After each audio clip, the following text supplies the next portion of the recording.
Hi everybody, j'espère que vous ça va, si c'est pas le cas j'espère que cette vidéo va vous donner le sourire. Je dois vous avouer un truc, je suis hyper stressée de faire cette vidéo parce qu'il y a des gens chez moi. Du coup je suis un peu stressée, je sais pas si je parle assez fort, si je parle pas assez fort. Avant toute chose, je tenais à vous dire que cette vidéo est sans doute montée avec mon nouveau logiciel de montage. Si la qualité d'image est bien meilleure, et bien c'est normal. Aujourd'hui, comme vous l'avez vu dans le titre, on se retrouve pour une nouvelle vidéo, mes anecdotes creepy. Donc mes anecdotes un peu d'horreur, il y en a certaines qui font peur, d'autres qui font pas peur mais qui sont quand même bizarre, enfin vous allez voir de toute façon. C'est une abonnée qui m'avait donné cette idée de vidéo sur Instagram puisque je vous avais fait, je vous avais demandé tout simplement des idées de vidéos pour mes 1K et en fait vous m'avez donné plein d'idées de vidéos pas spécifiques au 1K et franchement cette vidéo était une trop bonne idée. Je n'ai plus le nom de l'abonné qui m'a proposé cette vidéo mais bon si tu te reconnais, bien merci à toi. Vu qu'on va être vraiment en mode discussion etc, petites anecdotes entre copines, j'ai pris mon café, un petit chocolat noir Nespresso. Comment vous dire que je suis vraiment en mode goûter avec vous. Bon j'ai pas une vie non plus hyper riche en émotions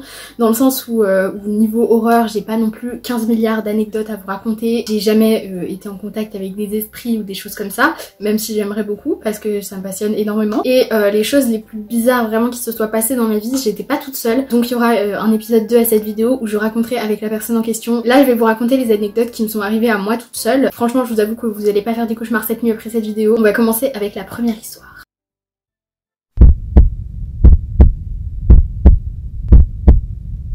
Première histoire, le cambrioleur. Ça c'est une histoire, en fait je suis un peu fière de la raconter à chaque fois parce que ça arrive pas tout le temps dans une vie en fait. Donc je vous resitue le contexte. Déjà rien que le contexte, tu te dis parfait pour une petite histoire d'horreur. C'est vraiment un décor de thread d'horreur parfait. Donc pour cette histoire j'étais chez ma soeur. Faut savoir que ma soeur elle a fait un peu le tour de la France, elle a vécu un peu partout. Et à cette époque là elle vivait dans une maison de campagne. Vraiment dans la campagne. Je crois qu'elle avait une voisine et sinon tout le reste c'était des champs, des champs, des champs et des champs et on pouvait rien faire sans prendre la voiture à part se promener au milieu des champs. Donc déjà le contexte est pas hyper rassurant on va dire, enfin pour certaines personnes si, pour d'autres non. Et donc j'étais chez ma soeur pendant cette période là, il me semble que c'était pendant les vacances d'été et du coup évidemment je n'étais pas allée chez ma soeur toute seule hein, vu que c'est dans la cambrousse, j'y suis pas allée avec mes petites pattes. Forcément mes parents m'avaient amenée et donc pour que mes parents puissent se garer, même si bon il y avait aucune voiture qui passait sur la route, pour que mes parents puissent se garer devant la maison, ma soeur avait rentré sa voiture dans le garage. Donc mes parents m'ont amené etc, ils sont restés un petit peu, ils sont repartis et ma soeur n'a pas sorti sa voiture du garage puisque pour l'instant on n'en avait pas eu besoin. Ça faisait quelques mois qu'elle vivait là, elle avait toujours garé sa voiture devant le garage donc visible et là exceptionnellement elle était rentrée dans le garage. Vous allez comprendre pourquoi ce détail a toute son importance par la suite. Et donc ce jour là on allait justement partir prendre la voiture, il me semble que c'était le lendemain donc la voiture était toujours dans le garage et on allait vraiment partir, j'avais déjà mon manteau, mes chaussures etc. Et là commence l'histoire. Donc chez ma soeur dans la cuisine il y avait une fenêtre qui donnait sur la route qui était devant mais où il n'y avait jamais personne qui passait et moi si vous voulez j'étais assise à un endroit où je pouvais voir la fenêtre mais de l'extérieur on ne pouvait pas me voir et à ce moment là je vois passer un gars devant la maison, donc rien en soi d'alertant, enfin le gars je sais pas il se faisait une petite promenade tout seul. Mais j'ai quand même eu genre une sorte de pressentiment assez horrible en fait à ce moment là. J'ai trouvé ça très bizarre et j'ai eu le pressentiment vraiment qu'il allait venir sonner à notre porte. C'est comme quand t'es en cours et que tu sens que tu vas être interrogé par ton prof et que là il dit ton nom, bah là c'est exactement la même chose. Je sentais qu'il allait venir sonner à notre porte. Comme je vous dis j'avais vraiment ce pressentiment, c'était très bizarre donc j'ai vraiment observé ce monsieur. Il a jeté vraiment un coup d'œil dans la maison. Par cette fenêtre par laquelle il pouvait pas me voir mais c'était pas genre un coup d'œil en mode tu sais comme quand tu passes dans une rue parfois tu regardes sans faire exprès chez le voisin. Là c'était vraiment un coup d'œil genre je vérifie, tu vois ce que je veux dire? Là vous commencez à comprendre un petit peu ce qui va se passer et j'ai vu aussi, justement puisque j'étais vraiment en train de regarder ce gars, qu'en marchant il sortait un truc noir de sa poche, ça ressemblait à des gants et donc bien évidemment le gars est venu sonner à notre porte. Là ma soeur est sortie de je ne sais plus où mais bref elle est arrivée, elle a ouvert la porte, de toute façon j'aurais jamais ouvert, j'ouvre pas aux inconnus et toujours de mon point de vue je pouvais voir par la porte le gars. Et j'ai vu, quand ma soeur a ouvert la porte, le gars se liquéfier. Clairement, ça se voyait dans son regard qu'il ne s'attendait pas à ce que quelqu'un lui ouvre la porte. Et ma soeur l'avait pas vu avant, je lui avais pas dit que j'avais vu un gars passer, d'ailleurs je savais même pas où elle était avant que le gars sonne. Et donc elle lui dit bah bonjour, qu'est-ce que vous voulez? Enfin jusque là pour elle rien d'anormal. Et là le gars sort un truc extrêmement bizarre, mais vraiment ça se voyait que il savait rien de ce qu'il disait, il était en totale improvisation et donc il était en train de bégayer, forcément il était en stress total. Il sort oui bonjour, est-ce que vous connaissez Arthur qui travaille en ville dans un magasin, vous le connaissez?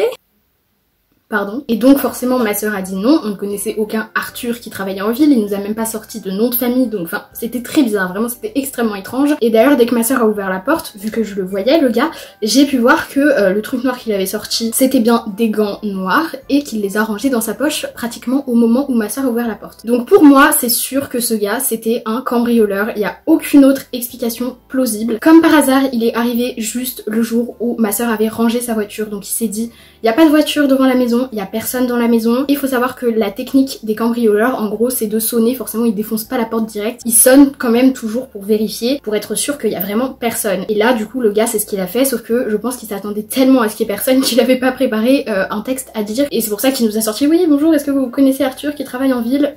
Bref, en plus il avait des gants noirs qu'il a rangés dès que ma soeur a ouvert la porte. Et en plus de ça, quand il est passé devant la fenêtre de la cuisine, il a vraiment jeté un regard vérificateur. Donc pour moi, tous ces facteurs-là, c'est sûr que ce gars était venu cambrioler et on est passé à 2 doigts du cambriolage puisque comme je vous l'ai dit, on était sur le point de partir. Et le gars serait arrivé 2 minutes plus tard, on se serait fait cambrioler. C'est pas hyper rassurant, mais je suis quand même extrêmement fière de cette histoire parce que ça n'arrive pas à tout le monde. Tout le monde ne peut pas se vanter d'être passé à 2 doigts d'un cambriolage et surtout que là, le cambrioleur était archi pourri. Dites-moi ce que vous en pensez vous en commentaire et on va pouvoir passer à l'histoire numéro 2.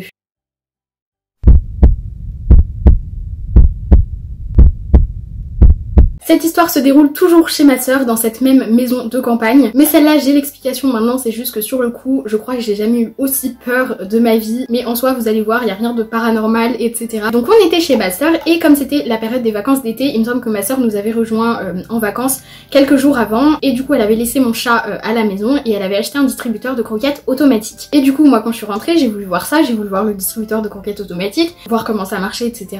Et ma soeur m'a dit tu sais, il y a même une option où tu peux enregistrer ta voix pour que quand les croquettes tombent, tu puisses appeler ton chat ou ton chien. Et du coup, je me suis dit, bon, trop cool, je vais essayer d'enregistrer ma voix. Et du coup, ma soeur lance l'enregistrement et moi, je dis comme si j'appelais mon chat, je fais Chapitre, tu viens manger? Donc j'ai appelé mon chat qui s'appelle Chapitre et je lui ai dit, tu viens manger comme ça? Et je crois que je l'ai fait plusieurs fois d'ailleurs. Le distributeur automatique, il distribue des croquettes genre 3 à 4 fois par jour. Et là, j'avais fait ça en fin d'après-midi et la prochaine distribution de croquettes, c'était au début de la nuit. Ce soir-là, on regarde un film avec ma soeur, on se couche tard, on arrive dans le lit parce qu'on dormait ensemble ce soir-là et donc on discute un petit peu et on était sur le point de s'endormir quand soudain on entend vraiment un bruit de trucs qui tombent, c'était genre une sorte de fracas. Il faut savoir que ce fameux distributeur automatique, du coup vous avez compris l'histoire, mais ce fameux distributeur automatique, quand il lâchait les croquettes, d'ailleurs on l'a toujours à la maison, quand il lâche les croquettes ça fait quand même du bruit. Pas de quoi non plus te réveiller si t'es profondément endormi, mais le soir comme ça on entend ce bruit, on n'était pas encore habitués surtout parce que maintenant bon je l'entends, je fais plus du tout attention, mais là c'était une des premières fois où on entendait vraiment les croquettes tomber et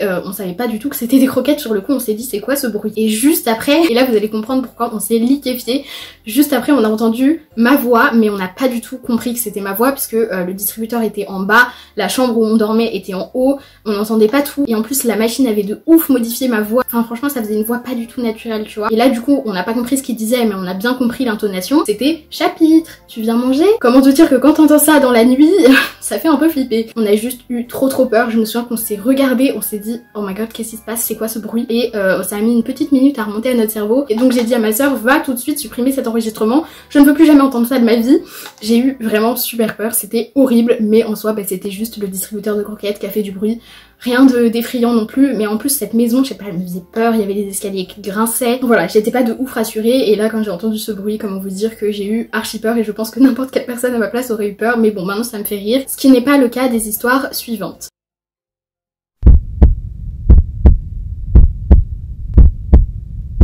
L'histoire numéro 3, c'est encore l'histoire où je me dis mais qu'est-ce qui s'est passé, je n'ai toujours pas d'explication et je me dis tu devrais peut-être t'inquiéter quand même. Et donc cette histoire se passe dans ma chambre, juste ici là où je filme actuellement. C'était le soir, j'allais me coucher, je me souviens que je suis montée dans mon lit, j'étais vraiment en train je crois de taper mon oreiller pour qu'il soit confortable, j'avais éteint mes lumières etc. Et d'un seul coup j'entends un bruit, encore maintenant je ne comprends pas ce qui s'est passé, je ne comprends pas d'où venait ce bruit, ça fait très cliché mais j'ai entendu comme un pleur, un cri un peu de bébé, enfin pas un pleur de moi quand je pleure quoi, mais franchement c'était pas un pleur effrayant de film d'horreur où t'as une petite poupée qui pleure etc. C'était un pleur qui faisait très artificiel, très jouet. C'est pas le pleur en soi qui m'a effrayée sur le coup, c'est surtout le bruit étant donné qu'il venait de ma chambre. Et franchement encore là de vous en parler ça me met les frissons parce que ce bruit venait d'en dessous de mon lit, donc mon lit est en hauteur comme vous pouvez voir. En dessous de mon lit, juste à côté de moi, j'ai un bureau et en dessous j'ai des caisses où j'ai mes jouets d'enfance que j'ai toujours pas triés ni rangés. Bientôt une vidéo adieu bordel là-dessus. Bref, et il faut savoir que dans ces caisses j'ai mes poupées, donc de quand j'étais petite. Et le bruit venait vraiment d'en dessous de mon lit, je ne sais pas si ça venait d'une des poupées ou quoi, mais ça venait vraiment en tout cas de ma chambre. Et je me souviens que sur le coup je me suis dit Elise tu ne rêves pas Elise, ce qui t'arrive est réel. Et en soi c'est pas le fait que ce soit un pleur qui m'a fait peur, c'est surtout que ça venait de ma chambre et que j'ai toujours aucune explication. En plus il me semble que ça a duré longtemps, peut-être que ça a duré longtemps pour moi sur le coup parce que j'étais assez terrifiée, paralysée en fait, mais il me semble que ça a bien duré 30 secondes, 1 minute, c'est énorme quand même, c'est pas un petit bruit qui vient de nulle part. Et dans mes jouets j'ai pas de poupée qui pleure, qui fait du bruit ou qui parle.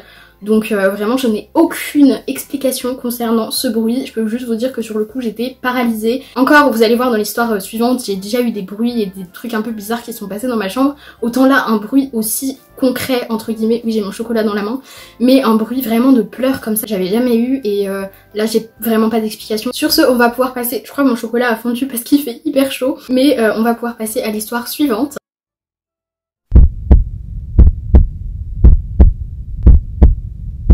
Cette quatrième et dernière histoire c'est un peu un combo de plusieurs histoires, enfin c'est surtout pour vous raconter tous les trucs un peu chelous qui se sont passés dans cette chambre, des bruits, des ombres etc.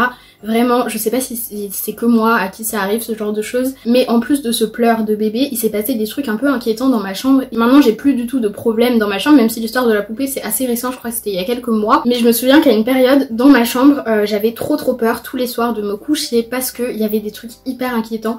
Toutes les nuits qui se passaient, je voyais tous les soirs des ombres bouger dans ma chambre. Encore là d'en parler, je vous assure ça va me mettre les larmes aux yeux parce que j'ai toujours pas d'explication et franchement c'est horrible parce que ça m'a fait souffrir entre guillemets, genre j'avais pas envie d'aller dormir la nuit, j'avais tout le temps peur quand j'éteignais ma lumière, c'était toujours vraiment le moment où je me disais qu'est-ce que tu vas encore voir cette nuit. Donc pour vous resituer un petit peu, j'ai mon lit en hauteur qui est juste ici, j'ai une fenêtre qui est juste là, que j'ai fermée pour la vidéo parce que sinon ça fait une lumière dégueulasse, mais bref. Et donc ma fenêtre c'est en deux parties en fait si vous voulez, j'ai un grand carré au dessus et un petit rectangle en dessous. Et avant je fermais jamais mes volets complètement parce que j'aime bien me réveiller avec la lumière du jour etc. Je fermais mon volet jusqu'au petit rectangle en dessous de ma fenêtre, donc le petit rectangle était encore totalement ouvert. Et donc la lumière de la rue faisait de la lumière, cette lumière se reflétait sur mon mur blanc en dessous de mon lit, et ce mur blanc en dessous de mon lit se reflétait dans la fenêtre. J'espère que vous avez compris. Mais bref, donc moi de mon lit je voyais la fenêtre et je voyais mon mur se refléter dans la fenêtre. Et donc c'est de là que je voyais toutes les nuits que sur le mur qui se reflétait dans ma fenêtre, il y avait des ombres qui passaient. C'était pas des ombres de voiture, tout simplement parce que j'ai pas de route visible depuis ma fenêtre. Et ensuite que ces ombres avaient des formes qui n'étaient pas des formes de voiture. C'était des ombres qui passaient lentement, donc ça peut pas être des voitures, ça peut pas être des oiseaux. Parfois je voyais vraiment des formes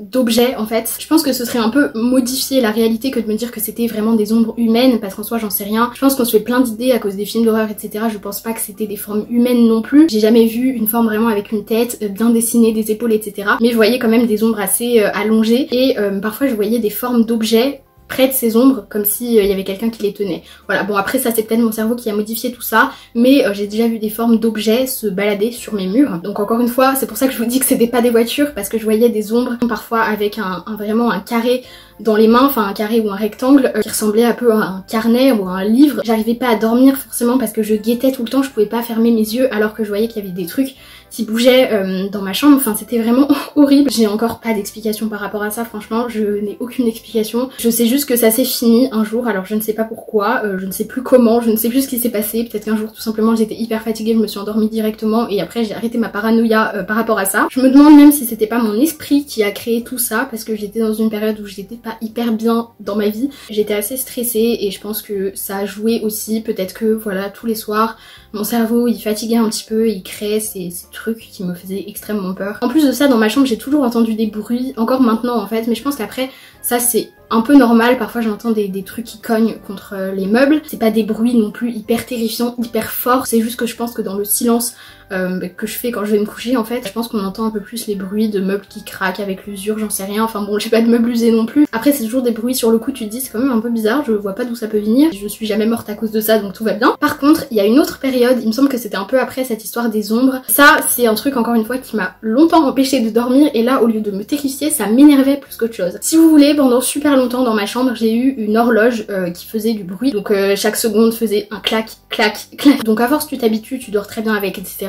Puis cette horloge était tombée en panne et du coup on l'avait jartée, on l'avait sortie de ma chambre et je me souviens que les premières nuits après qu'on ait enlevé cette horloge, j'avais tellement l'habitude de l'entendre que la nuit je m'endormais avec en fait le clic-clac de l'horloge dans ma tête. Après bah ce bruit est totalement parti, j'avais plus d'horloge dans ma chambre, j'avais plus non plus de clic-clac dans ma tête et je pense qu'à peu près un an après, pendant une longue période, chaque nuit quand j'allais me coucher, à partir du moment où vraiment je faisais silence complet, j'entendais un petit clic-clac mais vraiment très léger et je savais que ça venait de ma chambre. J'entendais vraiment comme si quelqu'un tapait avec son ongle très délicatement sur un meuble. Sauf que ce bruit m'a terrifiée parce qu'il était extrêmement régulier et pour avoir eu une horloge qui faisait du bruit dans ma chambre, je peux vous dire que c'était exactement la même régularité que celle des secondes. C'était vraiment un tout petit bruit que j'entendais uniquement la nuit et j'ai essayé plusieurs fois pendant la journée de faire silence complet dans ma chambre, même quand il n'y avait pas mes parents, etc. Je n'entendais ce bruit vraiment que la nuit. J'ai cherché pendant super longtemps d'où ça pouvait venir, j'ai cherché toutes les montres que j'ai dans ma chambre, j'ai cherché si c'était pas un fil de mon ordinateur ou d'une lampe, etc. qui tapait contre mon lit, mais comme je vous dis c'était beaucoup trop régulier et j'ai jamais trouvé d'où venait ce bruit. Encore une fois, un grand mystère, je sais juste qu'au bout d'un moment ça a disparu. Peut-être que j'ai cohabité avec des esprits, peut-être que je cohabite encore avec des esprits dans ma chambre, qui sait. Dites-moi ce que vous en pensez en commentaire, dites-moi comment vous auriez réagi si vous auriez changé de chambre pour dormir ou pas. Voilà, j'espère que ces petites anecdotes scary vous ont plu. Franchement si ça vous a plu, soyez présents pour l'épisode 2 que je ferai du coup avec Lisa, parce qu'on en a vécu des trucs hyper chelous et là pour le coup il y a vraiment des trucs un peu paranormaux, de Ouija, etc. Là je vous ai raconté des petites anecdotes en soi, bon si vous l'avez pas vécu ça va pas vous faire peur, mais moi j'ai un peu eu des frissons en vous racontant tout ça. En tout cas j'espère que cette vidéo vous a plu, si c'est le cas n'oubliez pas de mettre un petit pouce en l'air, de m'écrire un petit commentaire pour me dire tout ce que vous pensez de tout ça, quelle histoire vous avez préférée, quelle histoire vous fait le plus peur, ou si vous avez déjà vécu une histoire un peu terrifiante, n'hésitez pas à me raconter tout ça en commentaire, j'ai trop hâte de lire ça. Merci à tous ceux qui sont restés jusqu'ici, je vous fais comme d'habitude d'énormes bisous et je vous dis à ma prochaine vidéo.